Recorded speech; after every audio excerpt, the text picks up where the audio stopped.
नमस्कार दोस्तों, मैं Rajiv Saini, international business trainer and motivational speaker. दोस्तों मैं स्वागत करता हूं आप सबका आपके अपने यूट्यूब चैनल, जहां पर इंपोर्ट एक्सपोर्ट नॉलेज को हम क्रिटिकल नहीं सिंपल बनाते हैं। तो फ्रेंड्स, एक इंटरेस्टिंग टॉपिक आज आपके लिए लेके आए हैं, how to start your business in Netherland. यानी नीदरलैंड में अगर आप अपना बिजनेस ओपन करना चाहते हैं तो क्या आपको बेनिफिट मिल जाते हैं, बिजनेस अपॉर्चुनिटी क्या क्या है जो आप एक्सप्लोर कर सकते हैं नीदरलैंड में, टाइप ऑफ लीगल एंटिटी क्या क्या है जो कि आप नीदरलैंड में एक्सप्लोर कर सकते हैं, टेक्निकल रिसर्च ग्लोबल एक्सपोर्ट का टेक्निकल रिसर्च क्या बोलता है नीदरलैंड के बारे में, और बिजनेस वीजा लेना नीदरलैंड का कितना आसान है। ये सब क्वेश्चन का हम आंसर लेके छोटे से वीडियो में बने रहे हमारे साथ। सबसे पहले हमारा पॉइंट है बेनिफिट्स। अगर आप बिजनेस ओपन करना चाहते हैं, अपनी कंपनी ओपन करना चाहते हैं, अपनी कंपनी स्टार्ट करना चाहते हैं नीदरलैंड में, तो क्या आपको एडिशनल बेनिफिट मिल जाता है। तो सबसे पहले पायदान पे आता है, Netherland is the world fourth position as per the Forbes list. Forbes एक कंपनी का नाम है जो कि सर्वे करती है इंटरनेशनल मार्केट में। जैसे कि आप अगर मानेंगे कि फोर्ब्स लिस्ट के हिसाब से एलन मस्क नंबर 1 है, वर्ल्ड में रिचेस्ट पर्सन है, तो ऐसी फोर्ब्स लिस्ट को भी आप जानते ही होंगे। तो फोर्ब्स लिस्ट के हिसाब से बिजनेस डूइंग बिजनेस पे 4th पोजीशन पे आता है नीदरलैंड। तो आप ये चेक भी कर सकते हैं, क्रॉस चेक कर सकते हैं इस डाटा को। तो बेसिकली आपको और क्या बेनिफिट मिल जाता है जब आप बिजनेस ओपन करना चाहते हैं, बिजनेस स्टार्ट करते हैं नीदरलैंड में। तो कॉर्पोरेट टैक्स, नीदरलैंड गवर्नमेंट ने कॉर्पोरेट टैक्स बहुत हद तक कम कर दिया है। पहले 25% कॉर्पोरेट टैक्स लगता था डायरेक्ट, 2018 में 25% से लेकर 21% तक कर दिया गया कॉर्पोरेट टैक्स। और ये नहीं, उसके अलावा भी 2019 में 21% जो कॉर्पोरेट टैक्स था उसको 21% से 19% कर दिया गया 2019 में। और उसके अलावा देखिए 2020 में 19% से लेके 16.5% कर दिया गया था। और अभी लेटेस्ट 2021 में 16.5% से 15%, यानी अभी 15%, ओनली 15% आपको कॉर्पोरेट टैक्स देना है। यहां तो अगर इंडिया की बात करें तो आपको अगर सैलरी में भी देखेंगे तो 30% का ब्रैकेट है, यानी आपको 30% टैक्स देना। अगर 20 लाख के ऊपर आपका सैलरी है, 25 लाख के ऊपर आपका सैलरी, तो 30% आपका इनकम टैक्स बन जाता है। तो बेसिकली और क्या बेनिफिट की बात करें तो स्ट्रॉन्ग एक्सपोर्ट बेनिफिट, वो हम आगे टेक्निकल रिसर्च में बात करें कि ग्लोबल एक्सपोर्ट की टेक्निकल रिसर्च में कितना एक्सपोर्ट करते हैं, कितना इंपोर्ट करते हैं। तो एक्सपोर्ट का परफॉर्मेंस जबरदस्त है क्योंकि वाटर कनेक्टिविटी बहुत ज्यादा है, समुद्र के द्वारा कनेक्टिविटी बहुत ज्यादा है।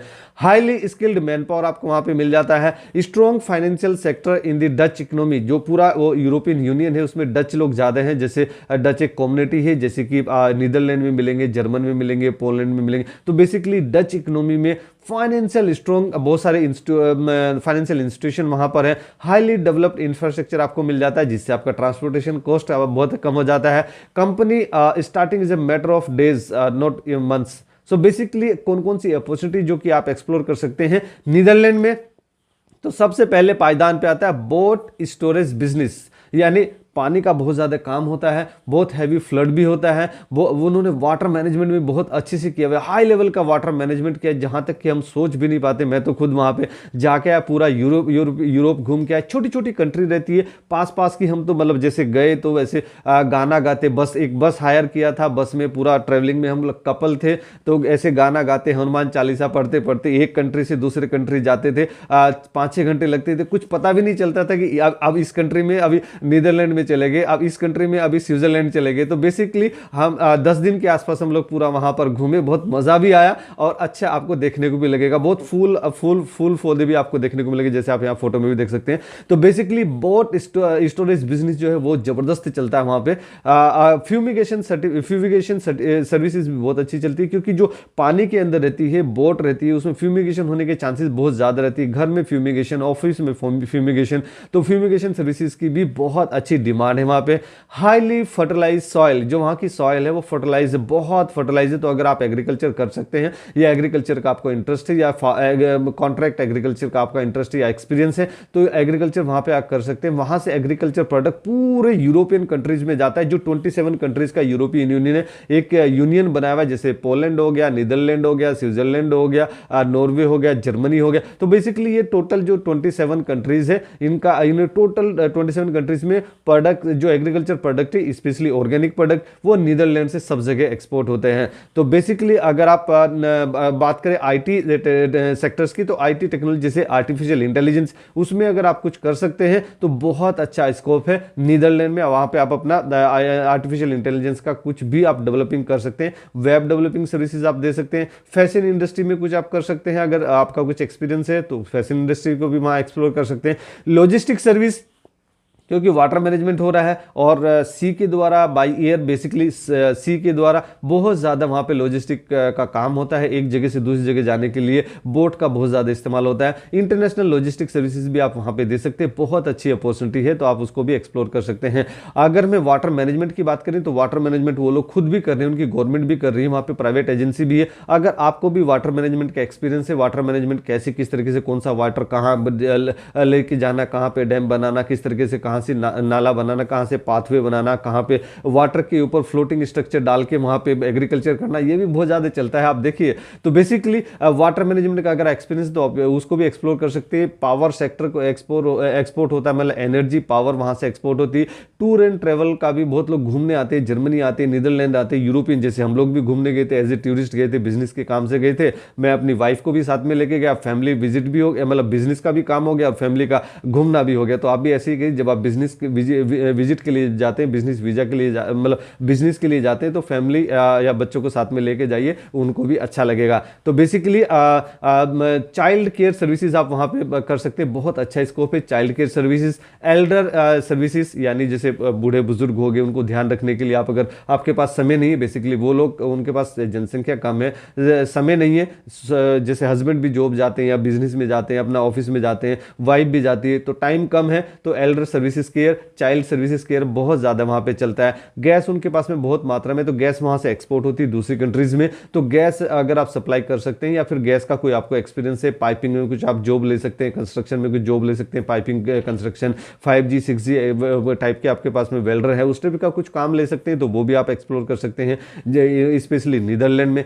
क्लीनिंग सर्विसेज, जैसे home cleaning, boat cleaning, basically boat बड़े बड़े शिप्स रहते हैं, उनकी क्लीनिंग होती है, वैक्यूम क्लीनिंग होती है, एयर प्रेशर एयर क्लीनिंग होती है, अलग टाइप की जो भी क्लीनिंग है वो क्लीनिंग सर्विसेज, कार क्लीनिंग, सभी तरह की जो भी क्लीनिंग सर्विसेज अगर उसका आपका एक्सपीरियंस है तो आप नीदरलैंड में एक्सप्लोर कर सकते हैं। बेसिकली टूर एंड ट्रेवल का तो मैंने बता ही दिया, टूर एंड ट्रेवल बहुत ज़्यादा टूरिस्ट वहाँ घूमने के लिए आते हैं, उनको आप अपनी सर्विसेज दे सकते हैं। बेसिकली फूड ट्रक भी आप वहाँ ओपन कर सकते हैं, फूड ट्रक मतलब जहाँ भी आप गए रोड पे, फूड ट्रक आपने वहाँ पे ओपन कर दिया, आपकी दुकान चालू, खाने वाले लोग आ ही जाते हैं। तो बेसिकली अगर टाइप ऑफ कंपनीज की बात करें, यानी कौन कौन सी टाइप की कंपनी है, उससे पहले हम बता दें कि हमारा 12 जुलाई यानी परसों से 12 जुलाई से नया बैच स्टार्ट हो रहा है, उसको आप ज्वाइन कर लीजिए ऑनलाइन फेस टू फेस। अगर आप प्रैक्टिकली लाइव आप सीखना चाहते हैं, स्टेप बाय स्टेप किस तरीके से एक्सपोर्ट होता है, किस तरीके से इंपोर्ट होता है, बायर कैसे फाइंड करते हैं, बायर को वेरीफाई कैसे करते हैं, उसको कन्वेंस कैसे करते हैं, स्टेप बाय स्टेप प्रोसेस आप सीख सकते हैं। 12 जुलाई से आप रजिस्ट्रेशन कर लीजिए उसके लिए। तो बेसिकली टाइप ऑफ कंपनीज में टोटल 5 टाइप की कंपनी आती है, जिसमें सबसे पहले सोल ट्रेडर आता है। सोल ट्रेडर बोलते हैं वहां पर, जैसे हिंदुस्तान में सोल प्रोप्राइटरशिप बोला जाता है। तो सोल ट्रेडर में मतलब एक ही रहेगा, होलसेल मालिक एक ही रहेगा, सिंगल ओनर रहेगा, और उसकी लाइबिलिटी जो है लिमिटेड नहीं रहेगी, अनलिमिटेड रहेगी। यानी अगर कुछ लॉस होता है, कंपनी में कुछ लॉस होता है, तो गवर्नमेंट की साइड से कोई प्रोटेक्शन नहीं, आपके पर्सनल एसेट्स को भी बैंक या गवर्नमेंट या फिर जिससे भी आपने लोन लिया है तो वो आपको टच कर सकता है। बेसिकली लाइबिलिटी यहाँ पे अनलिमिटेड होती है। सेकंड नंबर की कंपनी की बात करें तो सेकंड नंबर पे यहाँ पे जनरल पार्टनरशिप कंपनी आती है। जनरल पार्टनरशिप में कंपनी में मिनिमम 2 डायरेक्टर चाहिए। ऑब्वियसली जब पार्टनरशिप है तो 2 तो मिनिमम चाहिए, तो 2 मिनिमम पार्टनर आपको चाहिए, और उन दोनों की लिमिटेड जो उन दोनों की लाइबिलिटी जो है वो भी अनलिमिटेड होती है। अगर थर्ड टाइप की कंपनी की बात करें तो प्राइवेट लिमिटेड आती है कंपनी। प्राइवेट लिमिटेड कंपनी में भी मिनिमम 2 डायरेक्टर चाहिए, और उसमें भी जो लाइबिलिटी है लिमिटेड होती है। प्राइवेट लिमिटेड कंपनी में डायरेक्ट आपकी जो डायरेक्टर्स है, दोनों डायरेक्टर की लाइबिलिटी जो है लिमिटेड होती है। फोर्थ नंबर की बात करें तो पब्लिक लिमिटेड कंपनी आती है। पब्लिक लिमिटेड कंपनी में भी मिनिमम 2 डायरेक्टर चाहिए, और उसमें भी दोनों डायरेक्टर की लाइबिलिटी लिमिटेड होती है। और इसमें क्या है, आप स्टॉक एक्सचेंज में काम कर सकते हैं, अपनी स्टॉक एक्सचेंज में अपनी कंपनी को लिस्ट कर सकते हैं। उसमें लोग आपके जो कंपनी के शेयर है वो बेच सकते हैं, खरीद सकते हैं, ये काम कर सकते हैं। फिफ्थ नंबर की टॉप की कंपनी की बात करें तो वो कोऑपरेटिव कंपनी आती है, जिसमें कि नंबर ऑफ डायरेक्टर्स बहुत ज्यादा होते हैं, और इसमें डिसीजन लेना बहुत स्लो प्रोसेस, क्योंकि सबका एग्रीमेंट लेना, सब जो डिसीजन ले रहे सब उसमें एग्री होने चाहिए। मेजोरिटी जो डिसीजन आएगा वही फाइनली लिया जाता है, तो वो नॉर्मली कम चलता है। प्राइवेट लिमिटेड कंपनी ज्यादा इंटरनेशनल इन्वेस्टर्स के लिए ज्यादा चलती है। अगर मैं टेक्निकल रिसर्च की बात करूं, ग्लोबल एक्सपोर्ट की टेक्निकल रिसर्च क्या बोलती है नीदरलैंड के बारे में, तो उसमें सबसे पहले पायदान पे आता है इकोनॉमी भी बहुत जबरदस्त है। अगर नीदरलैंड की इकोनॉमी देखेंगे तो $1.05 ट्रिलियन का, जो कि बहुत अच्छी इकोनॉमी है। अगर मैं पॉपुलेशन की बात करूं तो पॉपुलेशन तो है ही नहीं, ओनली 1.7 करोड़ की पॉपुलेशन है, जिसमें 2.5 तो हमारे इंडियंस ही हैं, जो इंडियन भाई बहन वहां पे जॉब कर रहे हैं, बिजनेस कर रहे हैं या फिर पढ़ाई कर रहे हैं। तो बेसिकली पर कैपिटा इनकम जबरदस्त निकल के आता है। कितना पर कैपिटा इनकम है? $60,529 यानी हर एक वो सिटीजन जो कि नीदरलैंड में रह रहा है वो 60,000 यानी 60,500 यानी $60,529 पर ईयर कमा रहा है। यानी इंडियन करेंसी में बात करें तो अराउंड 48 लाख रुपीस हर कोई बंदा, गरीब है, अमीर है, छोटा है, बड़ा है, सब कोई on an average 48 lakh per year कमा रहा है। तो बहुत अच्छी अपॉर्चुनिटी है। टोटल एक्सपोर्ट की बात करें तो टोटल एक्सपोर्ट कितना कर रहे हैं? टोटल एक्सपोर्ट वो 720 बिलियन US डॉलर का एक्सपोर्ट कर रहे हैं, और टोटल इंपोर्ट ओनली 453 का इंपोर्ट कर रहे हैं, यानी इंपोर्ट कम कर रहे हैं और उसका डबल एक्सपोर्ट कर रहे हैं। तो इसलिए बोला था मैंने पहले भी जो बताया था कि एक्सपोर्ट एक्सीलेंट एक्सपोर्ट परफॉर्मेंस, तो एक्सपोर्ट परफॉर्मेंस तो बहुत जबरदस्त है। इसमें हमें भी इससे सीख लेनी चाहिए कि हिंदुस्तान को भी ज़्यादा से ज़्यादा एक्सपोर्ट करना चाहिए। तो मेरा भी हाथ जोड़ के प्रार्थना है जो हमारे एक्सपोर्टर भाई बहन है हिंदुस्तान से, वो ज़्यादा से ज़्यादा आगे बढ़ के काम करें, और आप नीदरलैंड को भी एक्सपोर्ट करें और बाकी कंट्री को भी आप एक्सपोर्ट करें। और अगर मैं बात करूँ लैंग्वेज की तो डच, इंग्लिश और जर्मन लैंग्वेज चलती है। कैपिटल उनकी एम्स्टर्डम है। और बेसिकली बिजनेस वीजा की बात करें तो 90 डेज यानी 3 मंथ्स के लिए आपको बेसिकली 3 मंथ्स के लिए बेसिकली आपको वीजा मिलता है, और वहां का वीजा पूरे यूरोपियन कंट्रीज के लिए वैलिड रहता है। यानी छोटी छोटी तो कंट्री है, लेकिन सब कंट्री, किसी भी कंट्री में आप वीजा ले लीजिए, वो सब कंट्री के लिए, सब मतलब यूरोपियन, ओनली यूरोपियन यूनियन की मैं बात कर रहा हूं। तो EU जिसको यूरोपियन यूनियन बोला जाता है, उसमें आपस में ये तालमेल है, आपस में ये रिलेशन है। अगर मैं बात करूं पासपोर्ट की तो ओनली 3 मंथ्स की वैलिडिटी चाहिए आपके पासपोर्ट की, जो कि नॉर्मल बाकी जनरली देखा जाए तो 6 मंथ की वैलिडिटी मांगते हैं, लेकिन यहाँ पे 3 मंथ की मांगते हैं। और बाकी जगह जो फाइनेंशियल आपके प्रूफ के लिए जो 6 मंथ की बैंक जो 3 मंथ्स की आपकी बैंक स्टेटमेंट मांगते हैं, यहाँ पे आपको 6 मंथ की लग रही। 2 पासपोर्ट साइज आपको फोटो लगेंगे और वीजा एप्लीकेशन फॉर्म आपको भर देना है, और basically return air ticket confirm आपके पास होना चाहिए। यानी आप जा रहे हैं, जाने का आपके पास टिकट है एयर का टिकट, आने का भी आपके पास एयर टिकट कंफर्म होना चाहिए, और इन्विटेशन होना चाहिए लेटर हेड पे जिस कंपनी के साथ में आप बिजनेस मीटिंग करना चाह रहे हैं, और विद इन फ्यू डेज आपका वीजा आपके पास में आता है। तो फ्रेंड्स, अगर ये वीडियो आपको पसंद आए जरूर आप इसको लाइक कीजिए, अपने फ्रेंड्स से फैमिली में इसको जरूर शेयर कीजिए। हर एक उस हिंदुस्तानी को शेयर कीजिए जो कि नीदरलैंड में जाना चाहता है, नीदरलैंड में काम करना चाहता है, नीदरलैंड में बिजनेस ओपन करना चाहता है, नीदरलैंड में एक्सपोर्ट करना चाहता है, जो जॉब कर रहे हैं बिजनेस में आना चाहते हैं, जॉब कर रहे हैं इंटरनेशनल मार्केट में डायरेक्ट आना चाहते हैं। और मेरे द्वारा दी गई जानकारी में अगर कुछ छूट गया, कुछ रह गया, कुछ आप उसमें एडिशनल वैल्यू ऐड करना चाहते हैं, तो हम इंतजार करेंगे आपका कमेंट बॉक्स में। हमें कमेंट बॉक्स में जरूर बताइए। Let's do export together. Thank you.